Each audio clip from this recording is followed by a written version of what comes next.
என் பேர் ஆர் வினோத்குமார். ஊர் பொதுமக்கள் சாராகவும் சமூக ஆர்வலராகவும் கலந்துக்கிறேன். நம்ம பகுதியில இந்த பக்கத்துல இருக்கிற ஒரு 10 ஊராட்சி, அதே போல மலைக்கு மேல இருக்கிற கடமலை மயில் என்ற ஒன்றியம் சொல்லக்கூடிய ஒரு 15-20 ஊராட்சி பயன்பெறக்கூடிய மல்லபுரம் மயிலாடும்பாறை சாலை கிட்டத்தட்ட 60 ஆண்டு காலமா அந்த மக்களோட கோரிக்கையா இருக்கு. தொடர்ந்து அது என்ன சொல்றாங்க, ஃபாரஸ்ட் இது வனவிலங்கு பாதுகாக்கப்பட்ட வனவிலங்கு பகுதின்னு சொல்லி அதை தொடர்ந்து முட்டுக்கட்டை போட்டு அந்த சாலையை விரிவாக்கம் செய்யாமல் சீர் செய்யாமல் தொடர்ந்து இழுத்தடிப்பு பண்ணி வராங்க. இதனால என்ன பிரச்சனை வருதுன்னா, எங்களுக்கு அந்த மேல் பகுதியில் இருக்கின்ற பகுதியிலிருந்து வரக்கூடியவங்க விருதுநகர், சிவகாசி, அதே போல திருநெல்வேலி, தூத்துக்குடி போன்ற பகுதியில கனெக்ட் பண்றதுக்கு கிட்டத்தட்ட ஒரு 150 கிலோமீட்டர் அதிகமா போக வேண்டிய சூழல் வருது. ஒரு எரிபொருள் செலவு, பயண செலவு, விவசாய விளைபொருட்களை எடுத்து போகக்கூடிய மிகப்பெரிய சிரமம் இருக்கு. அதை தொடர்ச்சியா நம்ம அரசிட்ட கோரிக்கை வச்சோம். 2 அரசாங்கங்களும் சரி, பொதுவா சொல்றேன், 2 அரசாங்கங்களும் சரி கிட்டத்தட்ட 40 ஆண்டுகளாக தேர்தல் அறிக்கையில மாத்தி மாத்தி கொடுக்குறாங்க. நான் வந்தா சரி பண்ணி விரிவாக்கம் பண்ணுவேன். அது பேருந்து வசதியும் இல்ல. அந்த சாலையை கத்திரிக்காய் விற்கிறதுக்கும், தக்காளி விற்கிறதுக்கும், ஆடு விற்கிறதுக்கும், மாடு விற்கிறதுக்கும், தேங்காய் வெட்டுறதுக்கும் தான் அந்த மக்கள் பயன்படுத்துறாங்க. எளிய மக்கள். இதே ஒரு பிரச்சனை வனசாலைன்னு சொல்லி நம்ம ஊட்டி கூடலூரை இணைக்கக்கூடிய ஒரு சாலை இருக்கு. அது புலிகள் காப்பகம். அது மட்டுமல்லாத ஈரோடுல இருந்து சத்தியமங்கலம் இணைக்கக்கூடிய அது ஒரு பாதுகாக்கப்பட்ட வனப்பகுதி. இதெல்லாம் அங்க கடந்த ஒரு 10 நாளைக்கு முன்னாடி கூட மீடியாவில் கூட நியூஸ் வந்துச்சு, புலி அந்த ரோட்டை கடந்து போற மாதிரி. சோ அங்கெல்லாம் பல கோடி ரூபாய் வருமானம் வருது அரசுக்கு.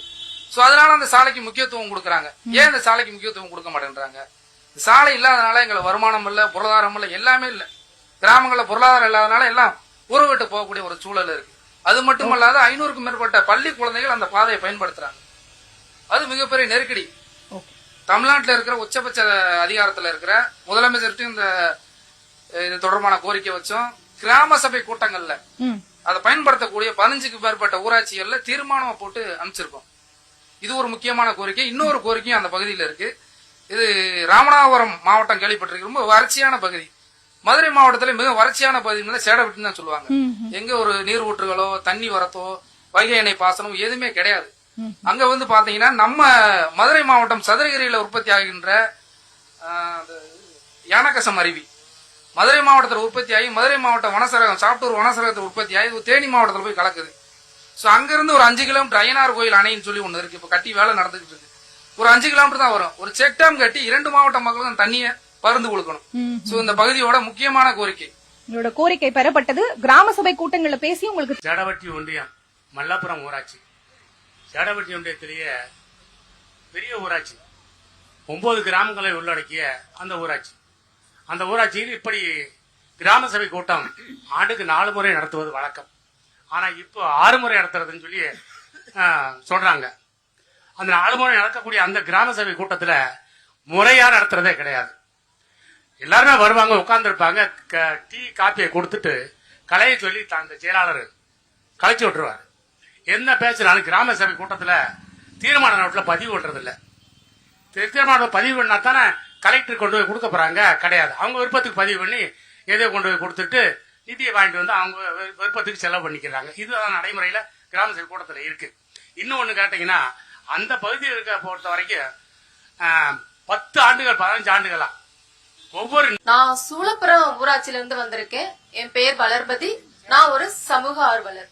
சோ நான் ஒரு சமூக ஆர்வலரா இருக்கிறப்போ பெண்கள் நிறைய கோரிக்கை என்கிட்ட சொல்றாங்க. உங்களால இது முடியுமா, இது நீங்க கொண்டுட்டு போங்க, உங்களால இந்த நிகழ்வு நடந்துச்சுன்னா எங்களுக்கு நல்லது அப்படின்னு நிறைய பேர் என்கிட்ட சொல்லியிருக்கிறாங்க. சோ அதுல முக்கியமா பாத்தீங்கன்னா கழிப்பிடம். இந்த கழிப்பிடம் எல்லாருக்குமே ஒரு முக்கியமான ஒரு தேவை. சோ பாதுகாப்பு இல்ல, ஒவ்வொரு வீட்லயும் அமைக்கலாட்டியும் பரவாயில்ல, அந்த கிராமத்துக்கு ஒரு பொது கழிப்பிடம் அமைச்சிருந்தா ரொம்ப நல்லா இருக்கும், ஒரு பாதுகாப்பாவும் இருக்கும். ஏன்னா சமூகத்துல நடந்த ஒரு நிகழ்வு தெரியும். தூத்துக்குடியில ஒரு 12ஆம் வகுப்பு மாணவியோட நிலைமை என்னன்னு தெரியும். பரீட்சை எழுதிட்டு ஊராட்சி ஒன்றியத்துக்குட்பட்ட துள்ளுக்குநாயக் கிராமத்துல சானார்வட்டி கிராமத்தை சார்பா பேச வந்திருக்கேன். அதாவது துள்ளுக்குநாயக் பஞ்சாயத்து, வண்டாயூர் பஞ்சாயத்துல டேராபாறை அணைக்கட்டு திட்டம் 1976ல ஆரம்பிக்கப்பட்டது. அந்த திட்டம் ஆரம்பிச்சதுல இருந்து இதுவரைக்கும் எந்த ஒரு நடவடிக்கை எடுக்கல.